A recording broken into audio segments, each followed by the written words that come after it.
हमारी लाइफ की जर्नी एक फैसिनेटिंग रेस से स्टार्ट होती है, जिसकी शुरुआत लाखों स्पर्म से होती है। इन लाखों स्पर्म में से सिर्फ एक जो सबसे तेज और स्ट्रॉन्ग होगा वही फिनिश लाइन तक पहुंचता है। सेक्सुअल इंटरकोर्स के टाइम पर लगभग 300 मिलियन स्पर्म्स फीमेल की वेजाइना में एंटर करते हैं, जिनमें से कई मिलियन स्पर्म्स वेजाइना से बाहर निकल जाते हैं या एसिडिक एनवायरनमेंट की वजह से मर जाते हैं, जबकि कुछ सर्वाइव भी कर जाते हैं, क्योंकि यहाँ पर सेमिनल फ्लूइड इन स्पर्म्स को एसिडिक एनवायरनमेंट से प्रोटेक्ट करता है। इसके बाद सिर्फ लगभग 2 मिलियन स्पर्म्स सर्विक्स से होते हुए यूट्रस की ओपनिंग तक जा पाते हैं, जिनमें से सिर्फ 1 मिलियन स्पर्म्स यूट्रस तक पहुंचते हैं। यूजुअली यूट्रस की ओपनिंग टाइटली क्लोज रहती है, लेकिन ओव्यूलेशन के टाइम पर कुछ दिनों के लिए ये ओपन होती है। यूट्रस के अंदर मसल कॉन्ट्रैक्शन से ये स्पर्म्स आगे बढ़ते रहते हैं। कभी कभी कुछ स्पर्म्स को फीमेल का इम्यून सिस्टम फॉरेन पार्टिकल समझकर किल कर देता है और नियरली 1000 स्पर्म्स फैलोपियन ट्यूब तक पहुंचते हैं। फैलोपियन ट्यूब के अंदर सीलिया सेल्स होती हैं जो एग सेल को यूट्रस की तरफ पुश करती हैं। सीलिया हेयर लाइक स्ट्रक्चर्स होते हैं।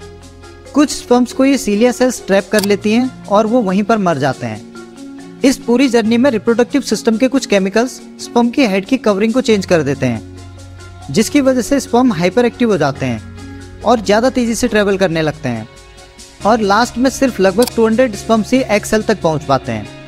ये सारे स्पर्म साथ में मिलकर एग सेल पर अटैक करते हैं, जिससे एग सेल की आउटर लेयर धीरे धीरे डैमेज होकर कमजोर होने लगती है और किसी एक स्पर्म के लिए इसको पार करके अंदर जाना आसान हो जाता है। फाइनली जब कोई एक स्पर्म एग सेल की आउटर कवरिंग को पेनिट्रेट करके अंदर पहुंचता है, तो इस आउटर कवरिंग में कुछ चेंजेस होते हैं, जिसकी वजह से कोई और स्पर्म एग सेल में एंटर नहीं कर पाता। जब कोई एक स्पर्म एग सेल के अंदर पहुंचता है तो यहाँ पर फर्टिलाइजेशन स्टार्ट हो जाता है, जिसके बाद मेल और फीमेल के हाफ क्रोमोसोम्स कंबाइंड होते हैं और एक यूनिक डीएनए कोड बनाते हैं, जिससे एक नई लाइफ स्टार्ट होती है।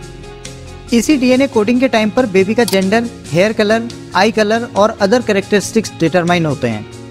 ये क्रोमोसोम्स कंबाइंड होकर एक नए बेबी की सबसे पहली सेल का फॉर्मेशन करते हैं, जिसको जाइगोट कहा जाता है। इसके बाद जाइगोट में डिवीजन की प्रोसेस स्टार्ट हो जाती है और ये यूट्रस की तरफ ट्रेवल करने लगता है। जाइगोट में डिवीजन होने पर ब्लास्टोसिस्ट की 2 लेयर बनती हैं, जिनमें से इनर लेयर की सेल्स एम्ब्रियो फॉर्मेशन करती हैं और दूसरी लेयर आउटर कवरिंग बनाती है जो एम्ब्रियो को प्रोटेक्शन और न्यूट्रिशन प्रोवाइड करती है। इसके बाद अप्रोक्स 40 वीक्स तक ये ब्लास्टोसिस्ट यूट्रस में ही रहते हैं, जहां पर इनका डेवलपमेंट होता है, जिसके बाद ये कंप्लीट ह्यूमन में ट्रांसफॉर्म हो जाते हैं। ये एक बायोलॉजिकल लग्जरी लाइफ होती है। दोस्तों बस आज की वीडियो में इतना ही। उम्मीद करता हूँ आपने इस वीडियो से कुछ नया सीखा होगा। मिलते हैं आपसे किसी और वीडियो में एक नए टॉपिक के साथ। Thanks for watching.